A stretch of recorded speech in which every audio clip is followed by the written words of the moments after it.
selamat pagi Stella Family. Apa kabar semuanya? Pasti dalam keadaan baik lah ya. Oke, pagi ini kita kembali lagi di IG Live Stella. Seperti biasa, kita mau berbincang-bincang kembali bersama Dokter Stella kita.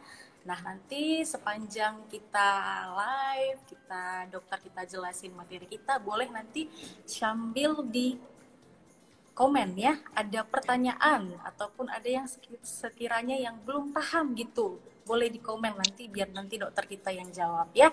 Baiklah, bersama saya pagi ini Suster Lydia yang akan memandu acara kita pada pagi hari ini. Nah, hari ini kita kedatangan seorang pembicara kita. Beliau merupakan seorang dokter spesialis anak dan juga dokter perinatologi terbaik di RSIA Stella Maris. Ya, mungkin Stella Family mungkin pasti sudah kenal lah ya sama dokter kita yang satu ini. Bahkan di Sumatera Utara siapa sih yang nggak kenal sama dokter Bugis ya? Ya dok. Iya. Mari kita sambut dia. Beliau adalah Dokter Bugis Mardina Lubis, spesialis anak. Selamat pagi dokter. Ya, selamat pagi.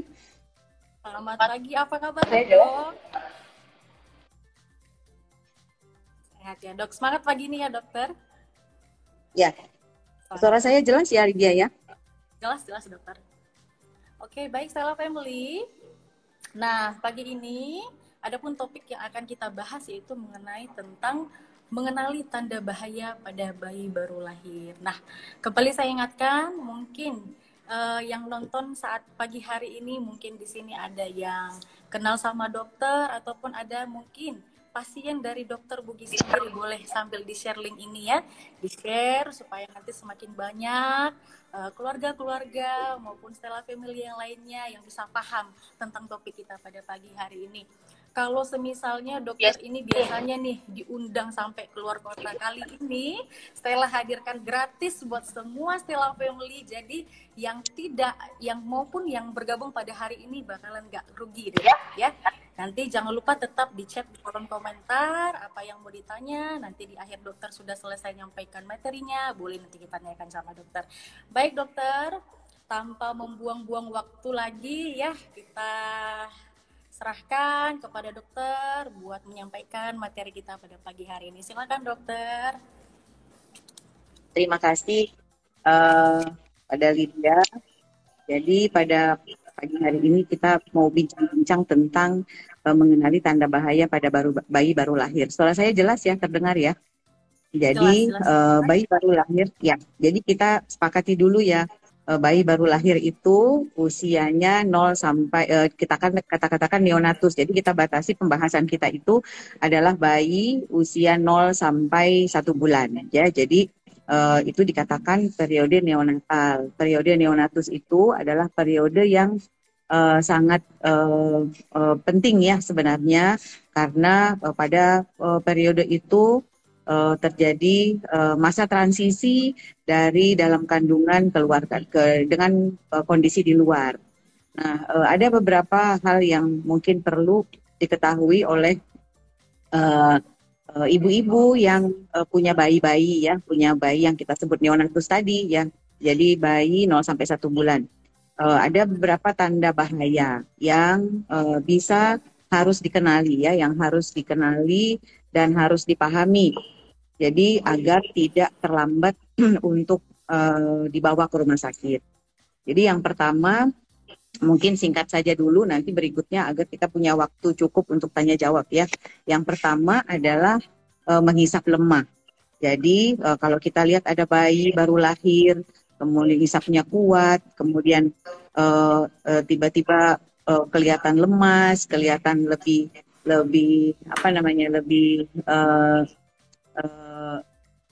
letoy ya istilahnya ya. Kemudian jadi menghisapnya juga lemah. Tadinya menghisapnya kuat, sekarang menjadi lemas. Kemudian yang kedua adalah sesak nafas ya. Jadi sesak nafas. Kalau sesak nafas mungkin sebagai awam kita pahami nafasnya cepat.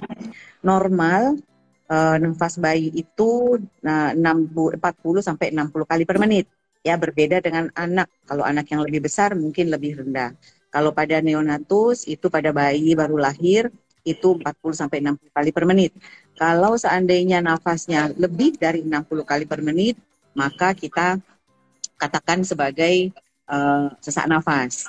Kemudian ada yang dikatakan sebagai apa namanya uh, retraksi ya, ada tarikan dinding dada. Jadi selain nafasnya cepat, kemudian ada tarikan dinding dada. Jadi kalau nafas bayi itu biasanya enak-enak, nafasnya kelihatan bayinya juga nyaman. Nah kalau retraksi itu ada tarikan dinding dada di daerah ulu hati atau tarikan dinding dada di sela-sela iga. Kemudian juga bunyi merintih ya, bunyi merintih dan pernapasan cuping hidung.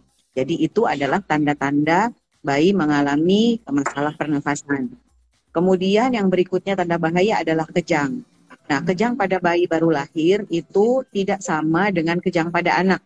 Mungkin ibu-ibu bisa mengenal yang namanya, mungkin sering ke rumah sakit, dok anak saya demam, terus ada step gitu ya. Nah, jelas mungkin ada gerakan-gerakan menghentak-hentak pada tangan dan kaki, matanya melotot gitu. Kemudian juga matanya melotot dan badannya kaku gitu ya. Kalau pada bayi baru lahir kadang-kadang tidak seperti itu. Jadi kita katakan kejangnya itu tersamar atau subtle. Jadi sering kita melihatnya matanya melihat ke depan atau disebut sebagai staring look. Jadi kayak kelihatan seperti orang bengong, mulutnya mengecap-ngecap terus-menerus, atau matanya blinking, atau matanya mengedip-ngedip terus-menerus, atau gerakan kaki yang tidak mesti tangan, tidak mesti harus menghentak-hentak, tapi mungkin hanya satu kaki atau satu tangan. Jadi kejang. Kemudian ada hipotermi dan hipertermi istilah kedokterannya, istilah awamnya dingin dan bayi dingin dan bayi demam ya. Jadi suhu tubuh bayi itu normalnya 36,5 sampai 37,5 ya. Kalau bayi neonatus 0 sampai 6 1 bulan demam di atas 37,5 itu kita sudah harus observasi ketat. Atau di bawah 36,5 hipotermi. Jadi jangan kita mengira bahwa hanya bayi demam saja yang bermasalah. Ternyata bayi dingin pun itu bermasalah ya. Jadi kalau sampai suhu tubuhnya di bawah 36,5, kemudian kita udah buat bayinya nyaman, tetap saja hipotermi atau tetap saja dingin, maka kita sudah harus konsul ke dokter. Begitu juga dengan demam ya. Dengan demam pada 0 sampai 1 bulan itu harus kita anggap sebagai serius ya, karena bisa saja terjadi infeksi dari pada saat proses dari dalam proses persalinan sampai usia 1 bulannya. Kemudian yang lebih penting adalah bayi kuning ya. Kuning itu adalah normal. Dikatakan kuning normal itu apabila timbul di hari kedua ya. Jadi kalau bayi kuning, bayi baru lahir kuning, kemudian tiba-tiba kuning pada hari pertama, itu harus segera dibawa ke dokter. Ya, dokternya juga kalau dia masih di rumah sakit, dokternya tentu sudah memberikan edukasi pada orang tua agar disinar atau periksa bilirubin. Ya, jadi kalau seandainya bayinya kuning hari kedua, ya kita lihat kalau hanya dari kepala ke kaki, biasanya kuning itu timbul dari kepala dulu, baru turun ke kaki. Ya, kemudian hilangnya dari kaki ke kepala. Kuning biasanya timbul normal antara hari kedua sampai hari ketujuh. Kalau hari pertama pun sudah kuning, berarti sudah harus diobservasi dengan ketat, harus sudah ada tindakan sinar biasanya dokter anaknya dokter anaknya bilang sinar gitu. Kalau lebih dari 7 hari, tentu harus dibawa lagi ke dokter. Mestinya kan hari ke-7 ke-8 itu kuning sudah harus hilang, ya. Tetapi kalau tetap dia kuning hari ke-7 atau hari ke-8, maka dikonsul ke dokter anak agar bisa diobservasi kira-kira penyebab kuningnya apa.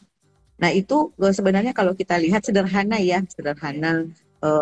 tanda-tanda bahaya ini. Tetapi kalau tidak dideteksi dengan cepat akan menimbulkan masalah ya, akan menimbulkan masalah yang besar, yang berat. Ya terutama akan terlambat ya, sampai di rumah sakit terlambat, sehingga penanganan yang tadinya sangat hanya sederhana saja jadi akhirnya jadi berat ya, malah harus masuk ICU bayi dan sebagainya. Mungkin itu sekedar pengantar saja. Nanti berikutnya silahkan, mungkin ada yang mau ditanyakan, silahkan melalui kolom chat boleh. Oke dokter ya, jadi Stella Family, begitu banyak ya tanda-tanda bahaya yang mungkin perlu kita waspadai, apalagi ini mungkin keluarga Stella Family yang baru punya anak atau dikaruniai buah hati. Jadi perlu sekali ya dokter ya, kita awasi hal-hal Ya. seperti ini ya dokter ya. Nah, mungkin Stella Family ada yang mau berkomentar ataupun ada yang mau nanya, bisa dicek kolom komentar, diketikkan ya, supaya kita tanya sama dokter kita. Oke dokter, mungkin sebagai pengantar pertama, tadi mengenai menghisap lembah yang pertama ya dok ya. Nah itu kan relate sekali ya dok dengan dia bayinya jadi malas minum. Mungkin nih Ya. banyak nih ibu-ibu di luar sana ataupun Stella Family yang bingung nih, dok gimana sih cara kita dok ngatasi supaya bayi kita nggak malas minum gitu dokter ya. Boleh silakan dokter. Nah, ya. Jadi kita harus lihat dulu ya. Jadi malas minumnya ini mana yang dikatakan tanda bahaya, mana yang biasa-biasa saja gitu. Jadi kalau dikatakan malas minum yang tanda bahaya itu adalah tentu ada klinis lain, ada kondisi lain mungkin yang kalau bayinya malas nggak mau mengisap, malas minum, kemudian dia aktif, bayinya nangisnya kuat, nggak ada keluhan lain, ya mungkin hanya masalah malas minum biasa. Mungkin mungkin bisa saja karena bingung puting bisa, atau mungkin ada sariawan bisa ya. Tapi kalau malas minum yang masuk ke dalam tanda bahaya yang kita bahas pada pagi hari ini adalah malas minum atau mengisapnya lemah karena kondisi bayi yang tidak sehat. Jadi bayi ini tadinya ngisapnya kuat, aktif, tiba-tiba bayinya jadi kelihatan pucat, kemudian lemas ya, tidak mau, cenderung tidur, tidak mau bangun gitu. Jadi kemudian disuruh mengisap juga tidak mau ya, bayinya tidak ada kelihatan lapar. Jadi itu yang kita maksud dengan tanda bahaya tadi. Jadi kalau malas minum biasa mungkin sering ya bayi ada sesuatu mungkin di mulut atau bingung puting bisa saja malas minum. Tapi yang kita bahas ini adalah yang menyangkut tanda bahaya, tentu harus diiringi dengan kondisi-kondisi lain. Misal ya itu tadi seperti saya bilang, ya letargi atau letoy, bayinya lemas, cenderung tidur ya, tidak mau dibangunkan. Itu yang saya maksud dengan malas minum yang berhubungan dengan tanda bahaya. Oke, terima kasih Itu dokter. Selanjutnya, dokter ini ada pertanyaan dokter dari Yudis_, ya. Jadi di sini dia bertanya, dokter maaf mau bertanya, kuning akibat terlalu banyak makan wortel, bagaimana membedakannya? Boleh dok, ditanggapi dok. ya, pertanyaan yang bagus sekali. Jadi yang kita bahas ini adalah kuning pada bayi baru lahir. Jadi, kapan timbul kuningnya? Pada hari pertama lahir, segera setelah lahir, sampai usia 8 hari biasanya. Ya, nah kalau ini berarti kan periode neonatal, periode di mana anaknya belum makan wortel ya. Jadi kuningnya ini adalah kuning yang disebabkan karena fungsi hati masih belum sempurna untuk memecah bilirubin namanya. Jadi sebenarnya kuningnya ini sih uh, fisiologis ya, normal. Tetapi yang perlu dipahami adalah kalau kuningnya sudah sampai kaki, sampai ke tangan, kemudian sampai di kaki, nah itu mungkin harus segera dikonsul, segera dirujuk ke dokter anak, dibawa ke dokter anak. Nah kalau kuning karena banyak makan wortel, itu biasanya timbul kan ketika dia sudah MPASI. Sudah makan di atas 6 bulan. Jadi bukan ketika pada bayi baru lahir, itu satu. Kemudian yang kedua, kalau kuning karena makan wortel, biasanya kan pada pewarnaan pada kulit akibat zat karotin pada wortel. Jadi dia kelihatan kuningnya itu hanya pada kulit, telapak tangan, telapak kaki, dan tidak pada mata. Tidak pada mata dan tidak pada selaput lendir. Jadi kita membedakan kuning yang sakit dan kuning karena makan wortel ya dari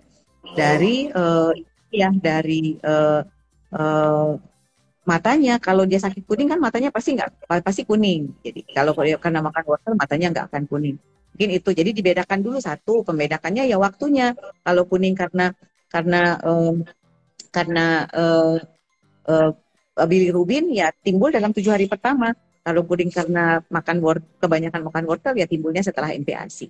Jadi gitu Bu. Jadi lihat aja matanya. Kalau matanya nggak kuning, hanya tangan kaki kelihatan kuning dan bayinya bagus, nggak ada masalah, nggak ada keluhan lain, harusnya sih nggak ada masalah. Tapi kalau ragu ya harus ke dokter juga, ya. Mungkin itu jawabannya. Berarti beda ya dokter ya, yang dia makan wortel sama yang dari kuning dari lahir Beda. beda ya Iya. ininya ya. Oke, selanjutnya dokter ada pertanyaan dari Julianti Tams. Pertanyaannya, pusar bayi masih basah setelah lepas tali pusat. Gimana ya dok? Gitu. Loading.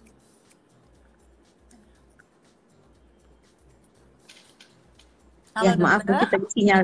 Ya, ya. Saya ulang Silakan. pertanyaannya dok. Ya, ya, ya. Tadi mungkin Dari Ibu sinyalnya. Julianti Tams, pusar bayi masih basah setelah lepas tali pusat gimana ya dok? Oh ya, jadi sekarang Bu perawatan tali pusat itu kan kita perawatan tali pusat itu kering ya, kering. Jadi tidak dikompres-kompres dengan betadin, tidak dikompres-kompres dengan alkohol. Kalaupun mau diberikan alkohol, mungkin hanya membalut sekitar tali pusat, tapi bukan alkohol yang direndam ya. Mungkin pakai alkohol swab masih boleh. Nah, jadi kalau kita merawat tali pusat dengan kering, biasanya kan tali pusat ketika puput pun akan kering juga. Nah, ketika memandikan juga usahakan untuk apa namanya melap tali pusat itu agar kering. Kalau mau bersih ya pakai kasa steril ya, ketika habis mandi pakai kasa steril ditutup atau di dep namanya ditutup untuk menyerap air yang ada di situ ketika habis mandi. Jadi jangan pakai handuknya, biasanya kan handuknya kan udah pakai ke seluruh badan semuanya. Kemudian kalau tali pusat masih basah ketika tali pusatnya putus itu bisa saja mungkin di dalam belum kering ya, penyembuhannya belum sempurna. Kalau tidak merah di sekitarnya, tidak ada berbau, biasanya sih nggak ada masalah. Cukup di ini saja, cukup di apa namanya di eh, dep namanya ya, di dep atau ditekan pakai kasa steril, biasanya akan sembuh. Jadi nggak usah ditutup. Justru kita tidak boleh tutup ya, tidak boleh diplester pakai perban, karena daerah pusat itu adalah area yang sangat rentan untuk tumbuhnya kuman tetanus. Kuman tetanus itu kan dia sangat suka pada udara, ya akan mati karena udara. Sangat suka pada daerah-daerah yang tertutup. Jadi kalau ada kuman tetanus di dalam, kemudian kita tutup, nah dia akan berkembang biak. Tetapi kalau kita buka, dia kena udara, dia akan mati karena udara. Jadi prinsipnya tali pusat tidak boleh ditutup, tidak boleh ditutup di plester ya, cukup ditutup saja untuk melindungi dia dari popoknya agar tidak teriritasi ya. Mungkin itu Oke, jawabannya. oke dokter. Sepertinya ini antusias sekali dok. Stella Family udah banyak ini Ya, daftar pertanyaannya dok alhamdulillah. ya. Selanjutnya ya dok ya. Dari Ibu Merawati Tampu Bolon. Dok, Ya. izin bertanya. Bayi baru lahir itu dipantau berapa jam dok? Oh, bayi baru lagi, maksudnya dipantau di mana nih? Dipantau di rumah sakit atau dipantau di rumah ya? Kalau dipantau di rumah sakit itu biasanya begitu bayi lahir kan dibawa ke kamar bayi ya. Begitu bayi lahir dibawa ke kamar bayi itu pemantauannya sekitar 2 jam. Biasanya sekitar 2 jam, kecuali kalau di IMD pun dipantau selama 2 jam akan didampingi oleh bidan atau perawat. Nah di kamar bayi biasanya pemantauan 2 jam. Kenapa 2 jam? Pada masa itu adalah masa transisi bayi dari dalam kandungan keluar. Nah, di dalam kandungan tentu kondisi itu sangat-sangat berbeda dengan kondisi di luar. Ketika tali pusat dipotong, bayi dipisahkan dari ibu, itu kondisinya tentu berbeda. Ada masa adaptasi, ya, ada masa adaptasi namanya. Jadi pemantauan 2 jam itu untuk melihat apakah proses adaptasi dari dalam kandungan keluar itu berlangsung dengan baik. Jadi misalkan bayi biasanya baru lahir itu bisa saja nafasnya cepat, bisa saja ada napas cuping hidung gitu ya. Biasanya mungkin bayinya mungkin masih masih apa namanya masih dingin gitu. Jadi kita pantau biasanya untuk melihat apakah proses transisi atau adaptasi itu berlangsung dengan baik. Kalau pemantauannya di rumah, mungkin pertanyaan tadi Ibu tadi adalah tentang pemantauan tanda bahayanya. Kalau seandainya sudah pulang ke rumah, biasanya kan yang dekat dengan bayi ya keluarga, ibu, ayah, dan keluarga. Nah, kalau kita lihat tanda-tanda bahaya seperti yang saya utarakan tadi itu, ya nggak perlu dipantau lama-lama, Bu. Misalkan kalau bayinya tadinya nisapnya lemah, bayinya kelihatan lebih cenderung tidur, nggak bangun, dibangunkan gitu. Kalau bayi yang normal kan kalau kalau dia bangun itu butuh waktu untuk tidur lagi, perlu digendong, perlu dipeluk, perlu dikasih minum susu untuk tidur. Kalau bayi yang letargi ini, bayi yang sakit ini, dia begitu dia bangun, dia buka mata sedikit, kemudian dia tidur lagi dan sulit untuk dibangunkan lagi ya. Jadi pemantau, kalau seandainya saya bilang pemantauan ya, kalau memang seandainya udah ketemu seperti itu kondisinya, ya langsung langsung ini ya langsung dibawa saja ke rumah sakit untuk dikonsulkan ya. Mungkin itu jawabannya. Kalau pertanyaannya tadi mungkin ini ya tentang pemantauan, ya itu mungkin ada dua, pemantauan di kamar bayi dan Dan juga pemantauan di rumah ya ya dok. di rumah. Ya, Oke dokter. Selanjutnya ini sepertinya mengenai kejang dokter ya, seperti yang ya, sudah dokter jelasin tadi tentang melotot dan bengong. Ada ya. Stella Family yang bertanya dari Ibu Dian di Agnes Sitompul. Dok, Mm-mm. izin bertanya, bayi kalau tatapannya seperti melotot dan bengong itu termasuk kejang atau bagaimana ya dok? Terima kasih dok. Ya. Ya, pertanyaan yang bagus sekali, Bu. Jadi ini memang agak sulit mengenali kejang pada bayi neonatus ya, 0 sampai 1 bulan. Karena tidak sama dengan kejang pada anak. Namanya kejang subtle. Subtle itu samar. Kenapa? Karena mungkin fungsi otak pada bayi juga belum terlalu sempurna, sehingga manifestasi kejangnya tidak sekomplit pada anak ya. Jadi kadang-kadang kita hanya melihat bayinya melihat ke depan dengan pandangan kosong atau staring look. Jadi dia melihat pandangan ke depan kosong, tidak bisa di apa refleks ancam, namanya seperti ini ya. Bayinya tetap aja ngelihat ke depan. Dan itu tidak berlangsung beberapa detik, lama ya Bu, bisa 1 menit, kemudian nanti dia berkedip-kedip gitu. Tapi ya kembali lagi, namanya bayi sakit kan, bukan tidak semua bayi bengong itu kita katakan kejang. Ya kalau seandainya dia bayinya ada bengong-bengongnya, kemudian bayinya aktif, bayinya nangisnya kuat, senyum-senyum, ya enggak juga gitu. Tapi tentu ada kondisi lain. Bayinya kelihatan lemah. Jadi biasanya tanda bahaya itu bersamaan, bisa saja bersamaan. Bayinya enggak mau minum, kelihatan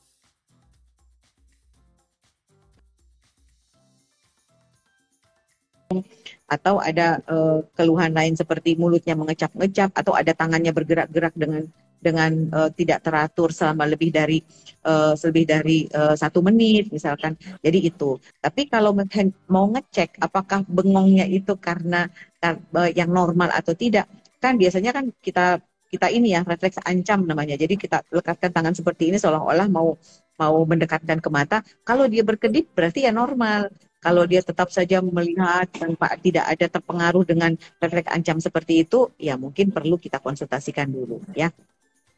Mungkin itu. Oke dokter, gampang sekali ya dok. Berarti kan tinggal refleks ancam gini aja ya dok ya. Ya, Kalau ya, berkedip dia berarti ya. kita tahu berarti ini masih normal ya dok ya. Ya. Jadi jangan jangan ini ya, jangan kalau bayi bengong langsung heboh buru-buru mau ke dokter. Ya. Enggak. Kadang-kadang bayi itu kan memang bisa saja ya, bisa saja dia melihat ke satu arah. Itu kan bisa. Tapi kan kita lihat tangannya aktif, bagian tubuh yang lain oke, nggak ada masalah. Ya jangan bukan hanya satu satu faktor aja sebenarnya, tetapi ada faktor lain keseluruhan yang menunjukkan bahwa bayi ini memang mengalami sakit yang berat. Oke, terima kasih dokter. Selanjutnya dokter, ini ada pertanyaan dari Ibu Dita Ritri. Dok, Ya. kalau pup bayinya 1 bulan kuning, ada warna hijaunya itu, gimana ya dok? Oh ya, normalnya sih memang bayi kalau masih minum ASI kan itu warnanya kuning ya, warnanya kuning. Kemudian apa namanya, bentuknya seperti bubur, seperti ada biji-biji cabai di situ. Itu normal karena dia masih minum susu yang mengandung laktosa. Jadi jangan diartikan juga sebagai diare ya. Ketika dia udah MPASI 6 bulan barulah dia mulai agak padat. Karena makanannya kan padat. Nah, warnanya bisa tergantung apa yang diminum ya, minum ASI. Kalau ASI biasanya kuning. Kalau dia minum ASI depan formil bisa saja hijau kan, karena mengandung banyak protein. Tergantung jenis susunya. Kadang-kadang ada susu formula tertentu yang tinggi protein lemaknya, bisa saja BAB-nya jadi warna hijau. Tetapi yang paling penting adalah konsistensi sebenarnya dan frekuensi. Kalau warna bisa kadang-kadang awal-awalnya hijau dok, kemudian terakhirnya jadi kuning. Biasanya gitu, atau hijau seperti seperti seperti apa namanya, seperti seledri gitu ya. Tapi hati-hati, jangan sampai kalau warna kuning menuju ke hijau masih oke. Tetapi kalau sampai warna berhitam seperti ter, nah itu yang kita waspada. Berarti ada darah, atau berwarna merah, ya itu yang kita waspada. Waspadai. Kemudian ya ada darah di situ, ada darah BAB bercampur darah. Kemudian kalau bagaimana dok membedakannya kalau BAB-nya itu berwarna agak kehitaman seperti ter? Ini darah hitam atau hijau, darah atau BAB biasa gitu. Biasanya kita lihat di popoknya itu kan popoknya berwarna hijau ya, diapernya berwarna diapernya berwarna putih, kemudian kita gores pakai kapas sedikit, pakai tisu, maka akan kelihatan kalau dia memang merah ya pasti akan merah. Kalau hijau dia akan hijau. Kalau hijau berarti oke, nggak ada masalah. Nah, frekuensi yang perlu kita lihat juga, agak sulit juga kita menentukan apakah frekuensi itu lebih dari 4 kali disebut sebagai diare. Kalau bayinya minum ASI eksklusif, ya tentu BAB-nya akan lebih sering. Yang paling penting konsistensi sih menurut saya. Jadi kalau memang dia bayinya masih seperti bubur, kemudian ada seperti biji-biji, itu masih normal. Tapi kalau dia udah mulai keras seperti padat seperti adonan untuk bayi yang ASI 6 bulan ke bawah, mungkin udah mulai keras ya. Atau air aja tidak ada ampasnya sama sekali, ya itu sudah dikategorikan sebagai diare. Mungkin itu. Baik dokter. Dokter belum capek ya dok ya? Belum. Kayaknya banyak sekali yang nanya ini dok. Kita lanjut ya dok. Ya. Ada pertanyaan dari Ibu Gemi Nitra.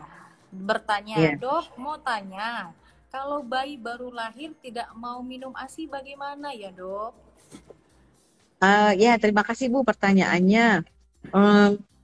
Harusnya sih mau minum ASI ya, gitu. Jadi itulah dari awal mungkin kita sudah mengkondisikan bayi itu agar dekat dengan ASI. Mungkin yang pertama adalah inisiasi menyusu dini. Itu kan salah satu ada cara kita yang paling cepat dan paling awal untuk memperkenalkan bayi dengan puting susu ibunya dan dengan ASI. Kemudian ya ASI eksklusif ya. Jadi makanan yang pertama diterima bayi adalah ASI. Kemudian tempat minum ASI yang paling pertama diperkenalkan ya puting susu ibunya gitu ya. Jadi ketika kita pertama kali mungkin bisa saja namanya bayi baru lahir, di dalam kandungan nggak pernah ngisap ASI ya, nggak pernah minum susu. Jadi mungkin perlu seperti saya bilang tadi ada masa adaptasi, perlu bantuan ketika pertama kali bayi diperkenalkan dengan ASI, diperkenalkan dengan ASI ibu yang menyusu pada ibu. Ya mungkin kalau memang ada bayi yang sebagian mungkin langsung mengenali ya, itu dapat ASI ibunya langsung mengisap dengan baik. Ada mungkin yang butuh bantuan. Nah, itulah gunanya mungkin kita ada konselor, bertanya kepada konselor menyusui gitu untuk bagaimana sih posisi menyusui yang benar, bagaimana cara perlekatan yang benar gitu. Itu mungkin perlu diedukasi lagi ibu. Tapi menurut saya sih bayi kan secara alami memang harus menghisap karena dia punya refleks hisap. Namanya rooting reflex. Dia punya refleks penghisap yang memang ada. Jangankan puting susu ibunya, jari aja diginiin, dia pasti akan ada refleks untuk menghisap. Jadi mestinya sih bisa. Mungkin ada hal-hal lain yang perlu kita perhatikan seperti posisi menyusui, kemudian letak bayi. Jadi bagaimana bayinya, kemudian yang paling penting adalah bagaimana kita ibu juga. Jadi kedua belah pihak harus saling mendukung sebenarnya, bayinya dan ibunya. Jadi kalau ibunya begitu bayinya nggak bisa ngisap ASI, kemudian langsung galau, terus langsung nangis, terus langsung takikardi atau berdebar-debar gitu, tentu bayinya makin nggak nyaman. Jadi semakin dia ibunya juga semakin posisi tubuhnya nggak nyaman, kemudian bahasa tubuhnya juga menunjukkan tidak gelisah gitu ya, denyut jantung meningkat, kemudian sambil nangis gitu. Nah bayinya juga makin gelisah ya. Bayinya juga akan makin nggak mau minum. Jadi biasanya sih harus ada yang bisa menenangkan, yang bisa memberikan edukasi masalah menyusui. Jadi mestinya sih mau ya Bu, mestinya mau menyusui, kecuali bingung puting ya. Mungkin itu. Oke dokter. Jadi intinya dok harus ada support juga ya dokter ya, nggak boleh sendiri Betul, ya dok ada ya. support. Jadi Hmm. kadang-kadang Mbak Lydia pengalamannya adalah ketika ibu datang, itu kan 40 Hmm. hari pertama itu kan adalah kondisi hormon ibu masih belum stabil. Jadi Iya. kita katakan baby blues syndrome. Kenapa? Karena ibunya dalam kondisi yang sangat sensitif karena kondisi hormon yang masih belum stabil akibat proses persalinan, estrogen, progesteron, drop dan sebagainya. Jadi pada saat itu ibunya lebih sensitif, ya istilah kita moody gitu. Jadi gampang Iya. nangis, persoalan kecil aja nangis gitu kan. Kemudian mudah marah, kemudian mudah merasa sedih. Ya itu memang begitu ya dalam 40 hari pertama. Jadi ketika dia mencoba menyusui, kemudian tidak mendapat support, yang lain-lain malah yang di sekitarnya malah tuh kan asinya nggak cukup, tuh kan bayinya nggak mau minum gitu. Jadi ibunya jadi tidak punya dukungan ya, tidak didukung, maka akan ibunya makin makin down ya jadinya, sehingga keberhasilan menyusui pun akan ya bisa gagal lah menyusuinya ya karena itu. Akhirnya jalan pintasnya apa? Udah kasih susu formula aja. Akhirnya udah batal lah asinya. Dapat susu formula bayinya jadinya gitu ya. Harus happy ya Mungkin dokter ibunya ya dok ya. ya harus Ya. happy ya betul. Oke dokter selanjutnya dok. Dari Z_ZD. Dok, izin bertanya, jemur bayi sebaiknya sesudah mandi atau sebelum mandi? Dan baiknya mulai jam berapa dan durasinya berapa lama ya dok? Ya, terima kasih pertanyaan yang sering ditanyakan ke saya nih, Bu Zi. Jadi ini jemur bayi boleh apa enggak gitu ya. Jadi menjemur itu ya kebiasaan aja sih sebenarnya. Sebelum mandi atau sesudah mandi, ya mungkin kalau kebiasaan sebelum mandi ya. Karena sesudah mandi, kalau sebelum mandi kan bayinya udah bersih, kemudian berkeringat lagi, ya mungkin sebelum mandi lah. Sambil nanti dimandikan bayinya ketika selesai berjemur. Nggak usah lama-lama, kira-kira 15 menit. Eh, Kapan gitu ya, nggak terlalu lama 15 menit, tapi mata jangan terkena dengan sinar matahari langsung. Jadi artinya menjemur bukan artinya jemur kayak kita jemur baju di bawah sinar matahari langsung. Jadi kalau misalkan di teras yang ada sinar matahari bisa bisa tercapai oleh sinar matahari bisa. Nah, kan kulit bayi sangat sensitif ya, Kak. Jadi kita usahakan di jam-jam yang tidak membuat kulit bayi iritasi. Jadi menjemur ini juga betul-betul diperhatikan. Kalau di luar juga udara lagi berdebu, di luar lagi banyak asap gitu ya, bayinya jangan dijemur juga. Di dalam rumah aja. Toh sebenarnya menjemur ini tidak wajib juga kan, hanya kebiasaan aja sebenarnya. Kalau dikatakan jemur itu bisa mengurangi kuning, ya secara penelitian enggak juga sebenarnya. Itu kan ya kalau bayi kuning ya memang harus disinar pakai sinar fototerapi. Kemudian kebiasaan menjemur boleh mungkin agar bayinya terpapar dengan sinar matahari, tapi hati-hati sinar matahari juga tidak selalu safe ya, tidak selalu aman. Kalau mau vitamin D ya kita udah tahu secara teori vitamin D kan jam 10 ke atas ya siang-siang bolong. Cuman kalau siang-siang bayinya dibawa keluar ya iritasi kulitnya, merah-merah ya, tidak sehat juga untuk kulit bayi. Ya mungkin pagi-pagi ketika masih sejuk, jam setengah 8, jam 7 setengah 8, tergantung di mana ya. Kalau di Brastagi saya rasa jam 7 itu udah masih dingin sekali. Kalau di Medan jam 7 itu udah terik ya. Jadi tergantung. Pokoknya yang penting bagaimana bayinya nyaman. Ya, tidak terlalu lama, tidak membuat kulit bayi menjadi kemerahan ya akibat dijemur terlalu lama. Yang penting Oke, mata jangan menghadap sinar matahari langsung, ya. ditutup Harus ditutup. dihadapkan ke ibu. Jadi ketika jemur itu dihadapkan ke ibu ya. Oke dokter. Oke. Baik dokter, selanjutnya dok. Masih semangat ya dok? Masih semangat. Dari Julian Teus. Selamat pagi dok, Ya. izin bertanya. Hmm. Berapa lama durasi tidur bayi baru lahir? Apakah kurang tidur pada bayi baru lahir bisa mengarah ke hal yang membahayakan seperti tanda bahaya yang tadi dokter Bugi sampaikan?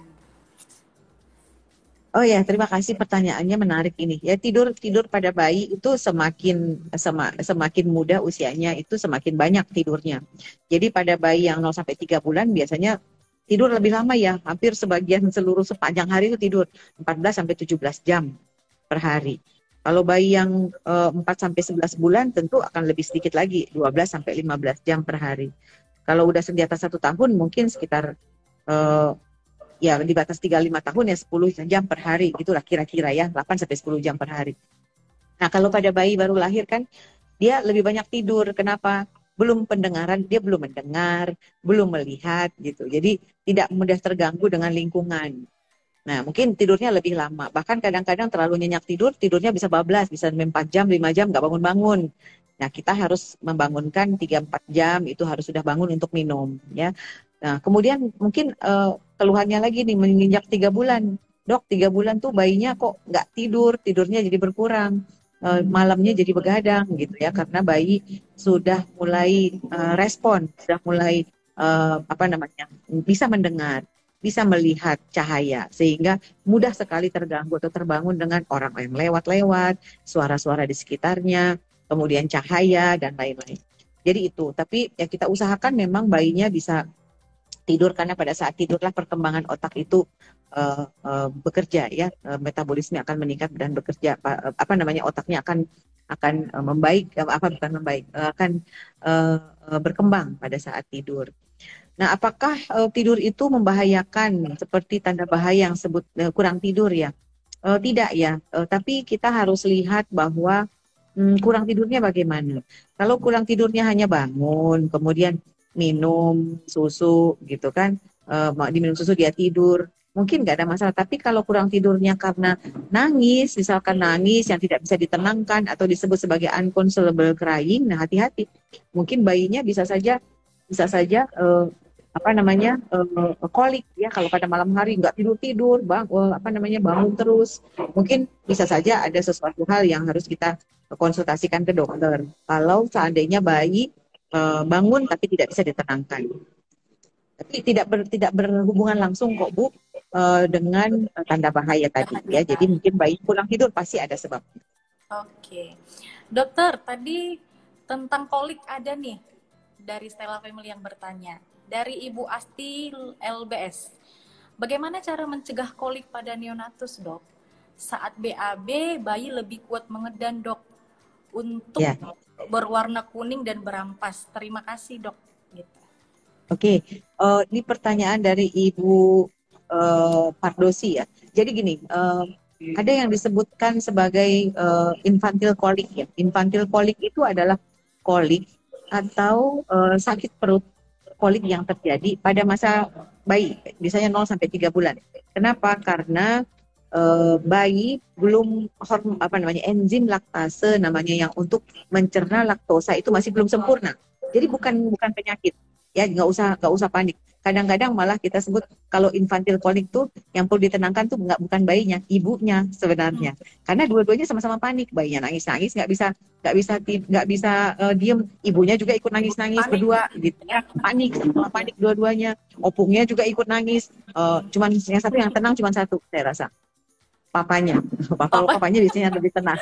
Iya, Jadi kalau bayi itu nangis-nangis serahkan saja pada yang lagi tenang, biasanya bayinya diam. Nah, infantile kolik ini adalah masa transisi yang memang dia akan lalui ya, yang penting adalah jangan kepancing untuk ngasih obat macam-macam. Ya, jangan kepancing ngasih obat macam-macam. Paling sering adalah mungkin bagaimana kalau bayi kolik kan karena dia dia mau seperti alergi susu sapi sih sebenarnya, seolah-olah gitu ya, seolah-olah seperti itu. Jadi karena ada laktosa yang tidak terserap, tidak tercerna dengan baik sehingga menyebabkan mules ya di perut. Mules itu membuat dia jadi sering mulet, sering mulet. Kemudian mules itu juga membuat dia kalau mau BAB juga ngedennya kayak apa, padahal yang keluar tuh biasa aja gitu. Atau mules itu yang menyebabkan dia ketika malam hari tiba-tiba terbangun jejeritan, ngejer istilah ibu-ibu ya, jeritan, nggak bisa ditenangkan gitu. Nah itu kan kita nggak bisa berbuat apa-apa ya, bahkan ngasih eksklusif pun begitu gitu. Makanya kita bingung, udah diganti susunya dengan, kadang-kadang suka panik gitu, ganti susu A yang udah mahalnya minta ampun, nggak mempan juga. Ganti susu B sampai ganti susu yang asam amino, nggak mempan juga gitu. Malah ASI juga begitu. Udah ibu jangan nggak usah minum susu sapi, ibunya gitu kan, udah nggak minum susu sapi, tetap aja begitu. Jadi kalau yang begitu ya berarti kan kita yang harus menenangkan. Bagaimana sih kalau kita mules gitu loh? Kalau kita orang dewasa mules kan berarti kita mencari posisi yang enak. Kadang-kadang tungkurep, kadang-kadang diganjel dengan bantal kan bisa. Atau malah mungkin ya posisi lah ya kita terapkanlah pada bayi. Kira-kira posisi apa sih yang buat dia enak? Rata-rata ketika dia kolik disandarkan ke sini ya, di apa namanya kayak posisi kita mensendawakan ke sini, biasanya sih lebih enak bayinya, kita tepuk-tepuk, Sandarkan. kita ayun-ayun ya, kita ayun-ayun, kita tepuk-tepuk begini, kita ayun-ayun, kita nyanyi-nyanyi. Ya jangan nangis juga, kalau bayinya nangis kita nangis juga ya, nggak ada ininya jadinya ya, Nggak ada nggak ada solusinya, jadi panik ya dok. solusinya jadinya. Iya, jadi kitanya harus tenang, kita harus yakin bahwa ini it's okay gitu, nggak ada masalah gitu kan. Kita tenangkan, ya memang agak capek Bu, jadi begadang jadinya ya. Ya, nggak apa-apa, nanti kalau udah tenang kita inikan lagi. Kalau memang tidak alergi, boleh juga kita berikan seperti apa namanya minyak telon, minyak kayu putih, kan namanya counter iritansia ya. Kenapa sih kasih minyak telon, minyak kayu putih? Gitu kan? Biar agar ketika dia mengalami ketidaknyamanan di perut, maka minyak-minyak itu kan akan mengalihkan nyeri ke daerah kulit. Ya kan, itu apa namanya tuh, kalau kita pakai minyak angin kan dingin-dingin apa gitu ya. Jadi itu mengalihkan sehingga nyeri yang ada di sebenarnya di situ itu teralihkan, nyeri alih namanya. Ya posisi sih mau tengkurap boleh, mau kita taruh di dada kita seperti ini, kemudian kita usap-usap dadanya juga boleh. Jadi posisi lah yang penting, nggak usah terpancing untuk kasih buat macam-macam. Ada yang pakai di ronsen lah lagi segala macam, USG lah gitu ya. Nggak perlu. Seiring dengan usia, biasanya di atas 3 bulan, maka infantile kolik ini akan reda karena tubuh sudah bisa mencerna laktosa dengan baik. Mungkin itu jawabannya. Intinya jangan panik ya dok ya. Jangan panik. Sama, bingung Iya dok. puting juga jangan panik. Jangan panik. Kolik juga jangan panik. Iya, kadang-kadang saya suka bilang nih, kayaknya ibunya nih yang perlu diobati nih, kayak gitu kan. Kan bayinya kan memang begitu, mau diapain gitu ya. Kita kasih obat macam-macam juga begitu juga. Ganti Betul. susu yang lebih mahal juga, ya begitu juga. Iya. Terutama kalau bayi prematur ya. Saya kan banyak merawatnya bayi-bayi prematur. Nah, makin prematur bayinya, koliknya makin parah. Hmm. Biasanya itu diiringi dengan depresi pada ibu juga. Kenapa? Karena iya, siapa yang tahan tiap malam begadang, bayi jeritan, Iya. ya. Jadi ibunya biasanya datang dengan kondisi yang sangat depresi, bahkan bisa setiap hari datang ke rumah sakit karena koliknya ini, gitu. Ya mungkin kita sebagai dokter ya sabar-sabar juga ya. Maksudnya ya kita memberikan penjelasan, nggak usah kepancing kita memberikan obat macam-macam gitu. Kalau memang kondisi masih seputar infantile kolik. Mungkin itu Oke, jawabannya. menarik sekali ya dokter ya. Selanjutnya dok, ada yang bertanya lagi dok. Ya, Dari Yudi underscore. Dok, mau nanya ya. lagi. Apakah bayi boleh pakai gurita? Silakan Menarik dokter. juga nih. Sebenarnya kita tidak menganjurkan lagi pakai gurita. Ya, jadi kalau bayi datang ke praktek saya, selalu saya bilang tidak usah. Di rumah sakit kan kita juga nggak pakai gurita. Jadi gurita itu kan menekan ya, menekan perut. Katanya biar perutnya nggak kembung, biar perutnya nggak besar. Ya memang pada bayi diameter perut itu lebih besar daripada diameter dada. Ya, memang begitu. Karena perkembangan organ-organ usus, organ-organ pencernaan yang berkembang dengan cepat. Kalau kita tekan lagi, maka akan memperkecil volume lambung, maka dan volume organ pencernaan, sehingga bayinya gampang gumoh, kemudian cepat kenyang, ya gampang muntah. Gitu. Jadi sebenarnya kalau itulah ininya ya, apa namanya jeleknya. Gunanya nggak ada, ya. Gunanya nggak ada. Dok, nanti kalau nggak dikasih gurita masuk angin, emang ada lubang dari mana bisa masuk angin gitu ya? Enggak. Jadi tidak membuat bayi jadi masuk angin atau kembung. Kembung itu karena memang ya itu tadi infantile koliknya. Karena bayi belum sempurna untuk laktasenya belum sempurna, sehingga ya cenderung kembung, gasnya terproduksi lebih banyak gitu. Jadi cenderung kembung. Ya, jadi buang anginnya juga selama dia kembung, buang anginnya ngebom, nggak ada masalah. Berarti kan imbang dong kan, berarti keluar anginnya. Jadi Iya. nggak usah dikasih gurita. Jadi kadang-kadang saya suka cari jalan tengah. Dok, kalau nggak dikasih gurita, dok, saya diomelin sama ibu, saya diomelin sama mertua. Ya udah, pakai guritanya, nggak usah kencang-kencang. Diikat-ikat aja, diikat-ikat longgar aja. Yang penting tidak menyebabkan apa namanya, tidak menyebabkan nggak melawan orang tua gitu, nggak berantem sama neneknya gitu. Iya, Jadi iya. ya pandai-pandai lah. Prinsipnya jangan ditekan. Ya prinsipnya jangan diikat perutnya. Itu Oke, dokter. jawabannya. Oke, dokter. Ada lagi yang bertanya, dok. Ya, Mudah-mudahan dokternya nggak capek ya jawabnya ya, dok ya. enggak. Menarik-menarik nih pertanyaannya Menarik nih. ya, dok ya. Oke. Dari Ibu Jessica.ds. Dok mau Ya, nanya, mau tanya soal hentak. Jika tangan tidak dibedong, apakah normal? Silakan dokter. tangan. Tangan Iya. tidak dibedong? Oh, Apakah nggak usah dibedong, Bu. normal?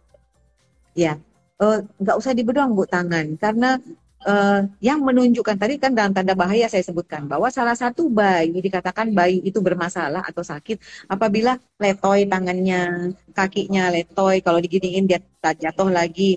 Nah, tanda bayi sehat adalah dia bergerak dengan aktif, kaki tangannya bergerak aktif, fleksi namanya. Jadi itu dikatakan bayi sehat. Nah, kalau dibedong nggak usah dibedong, bayi itu toh harus bergerak aktif. Ya, tandanya dia aktif.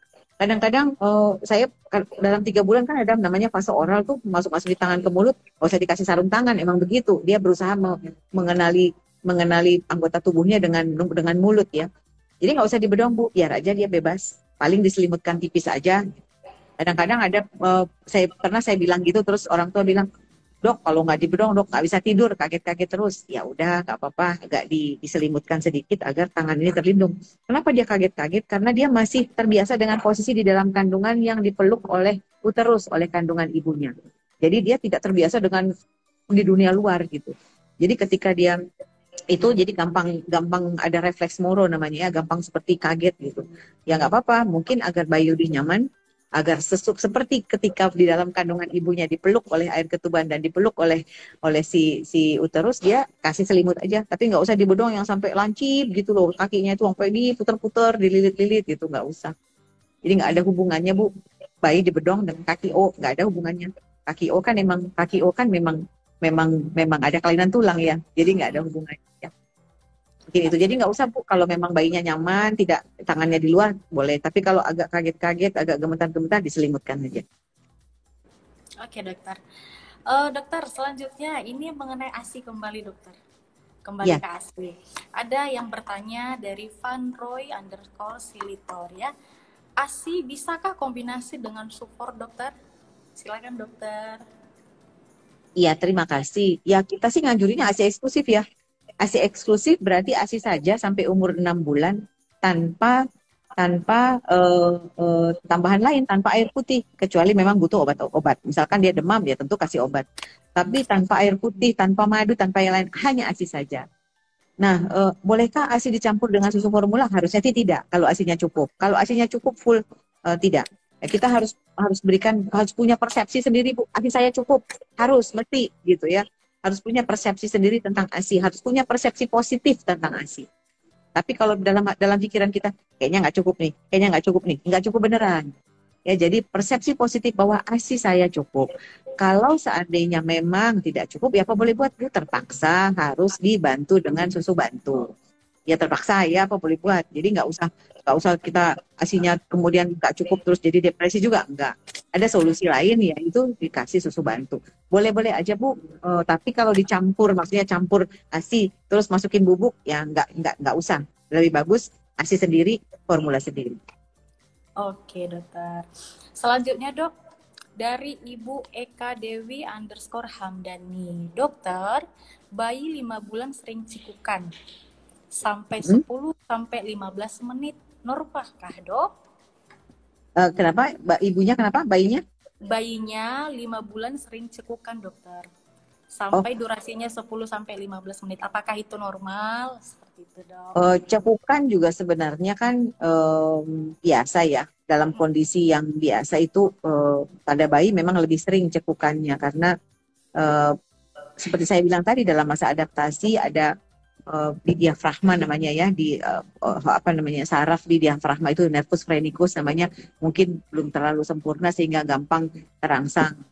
Jadi mudah cekukan, nggak ada masalah. Jadi beda dengan kita ya, kalau kita mungkin orang dewasa mudah cekukan karena cekukan karena dehidrasi bisa. Jadi kalau minum biasanya membaik, tapi kalau bayi tidak. Biasanya nggak usah bolak-balik dikasih minum. Biasanya dengan perubahan posisi, ya posisi yang general yang nyaman itu kan yang begini ya.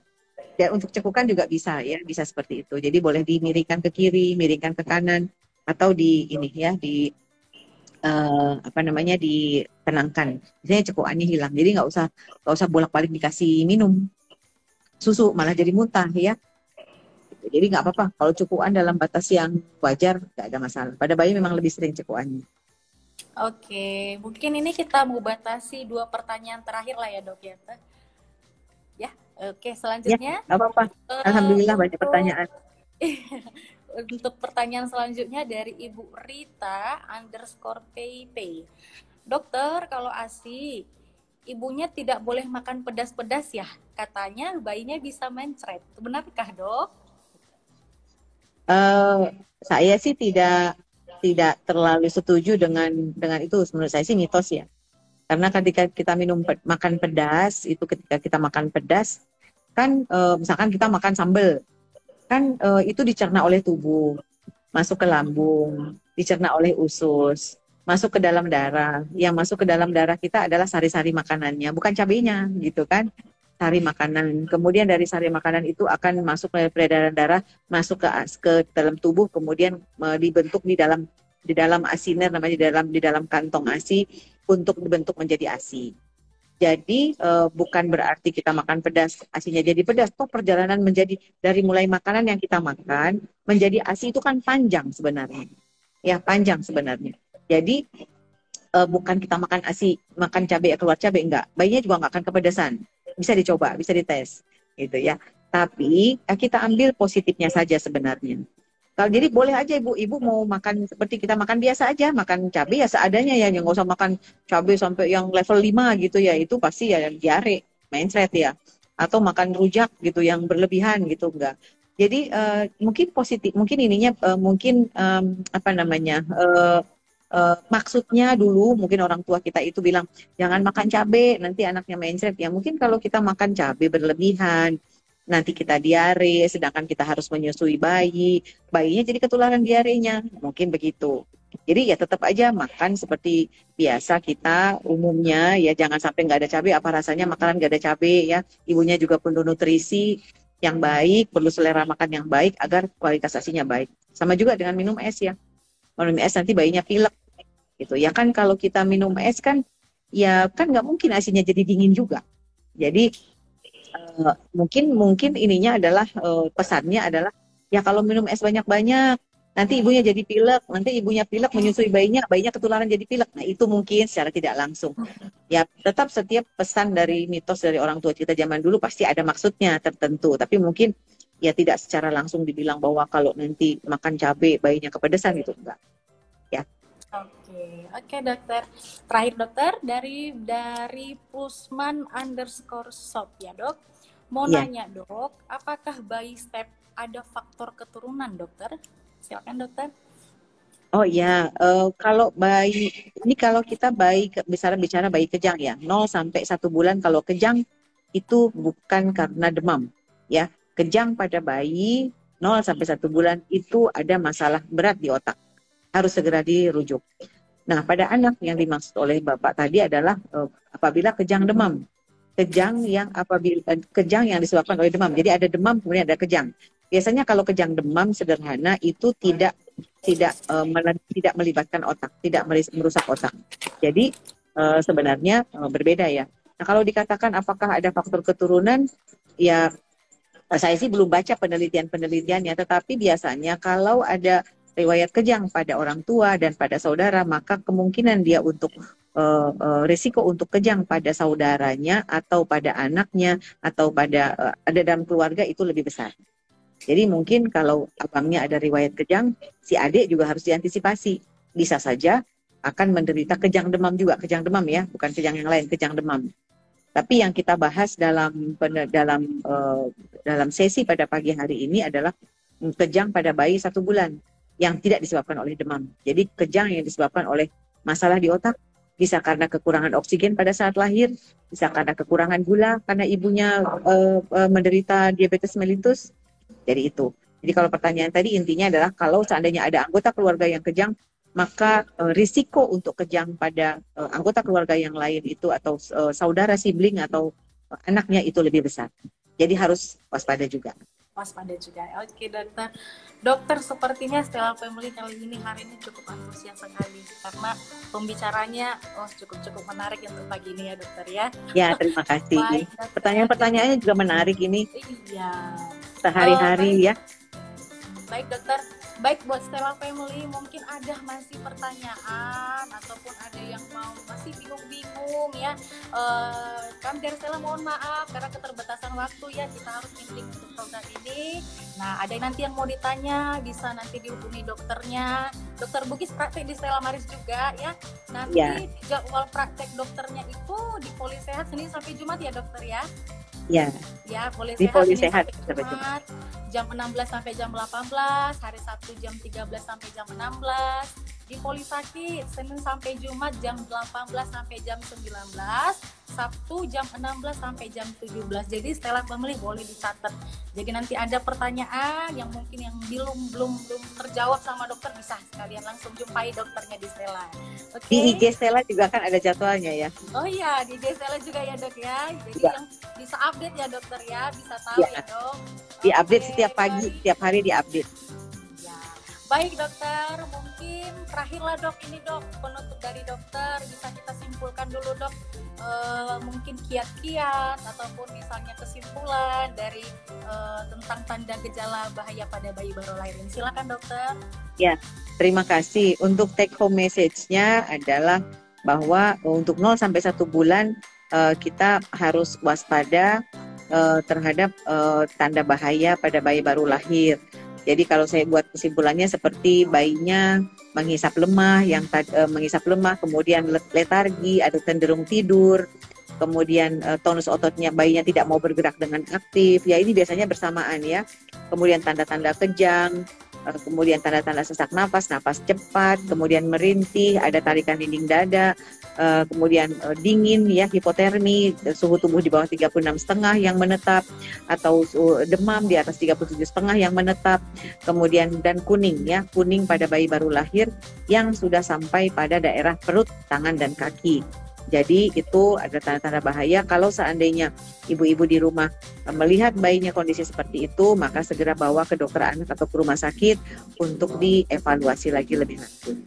Mungkin itu yang bisa saya simpulkan.